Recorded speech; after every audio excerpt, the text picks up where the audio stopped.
खबरों का lunch box. नमस्कार, आदाब, सत श्री अकाल। मैं हूं आपके साथ अभिषेक गुप्ता और आप सुन रहे हैं खबरों का लंच बॉक्स। ट्रेन में खराब खाना परोसने पर क्या लिया जाएगा एक्शन? किस स्कीम की बढ़ी डेडलाइन? ईपीएफओ ने जोड़े कितने लाख सदस्य?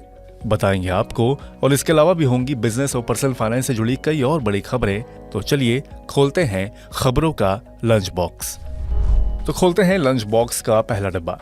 अब ट्रेन के सफर में खाने की क्वालिटी खराब निकली या शिकायत आई तो रेलवे सख्त कार्रवाई करेगा। ट्रेन में यात्री को वेज की बजाय नॉनवेज भोजन परोसने पर कंपनी का खान पान का ठेका रद्द होगा। नॉनवेज की ट्रे लाल जबकि वेज की ट्रे हरे रंग की होगी। भोजन में बाल मिलना, मात्रा कम होना, वेंडर के बावर्दी नहीं होना, यात्री से अभद्र भाषा का प्रयोग या हाथापाई करने की स्थिति में भी कंपनी पर 2.5 लाख रुपए का भारी भरकम जुर्माना लगाया जाएगा। इसके साथ ही केटरिंग का ठेका भी रद्द किया जाएगा। देश के सबसे बड़े सरकारी बैंक एसबीआई ने करोड़ों ग्राहकों को तोहफा देते हुए अपनी एक खास scheme SBI we care senior citizen FD scheme की डेडलाइन को आगे बढ़ा दिया है। इस स्कीम को 31 मार्च 2024 तक बढ़ाया गया है।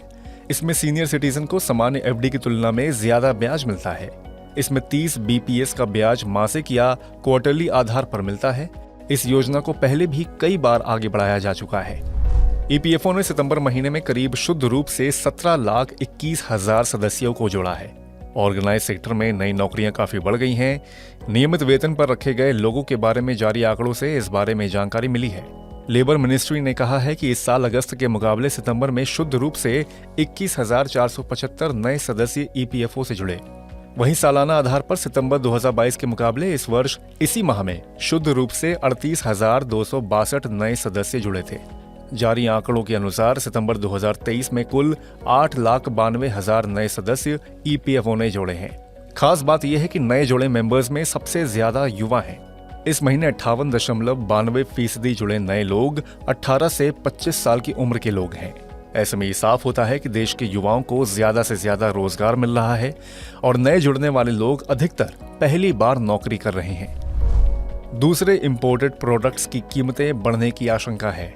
दरअसल रुपए में आई गिरावट की वजह से इंपोर्ट सामान महंगा होने की आशंका बढ़ गई है।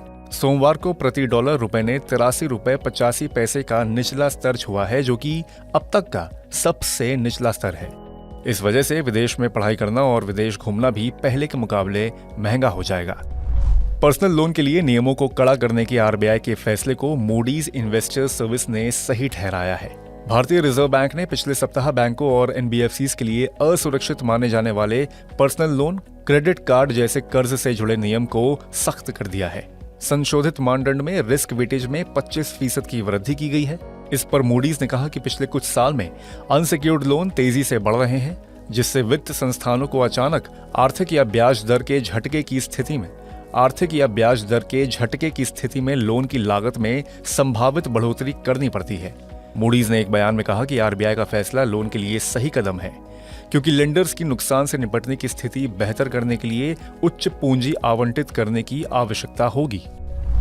यूको बैंक ग्राहकों के खातों में हुए करीब 820 करोड़ के संदिग्ध लेन देन के बाद केंद्रीय वित्त मंत्रालय ने सभी सरकारी बैंकों को निर्देश दिया है कि वे अपने यहां बैंकिंग से जुड़ी साइबर सुरक्षा को मजबूत करें। हाल ही में यूको बैंक की आईएमपीएस व्यवस्था के जरिए बैंक ग्राहकों के खातों में 820 करोड़ रुपए के गलत लेन देन का मामला सामने आया था। बाद में पता चला कि आईएमपीएस व्यवस्था में खराबी की वजह से ये लेन देन हुआ है और इसमें अधिकतर लेन देन को बैंक ने वसूल भी कर लिया है। लेकिन इस घटनाक्रम ने बैंकिंग व्यवस्था की खामियों को उजागर किया है, जिसके बाद वित्त मंत्रालय ने बैंकों को खामियां दूर करने के लिए बोला है। देश में कई आईटी कंपनियों के कर्मचारी कंपनी की ओर से दी गई डेडलाइन को पूरा करने के लिए नियमों से ज्यादा घंटे काम करते हैं।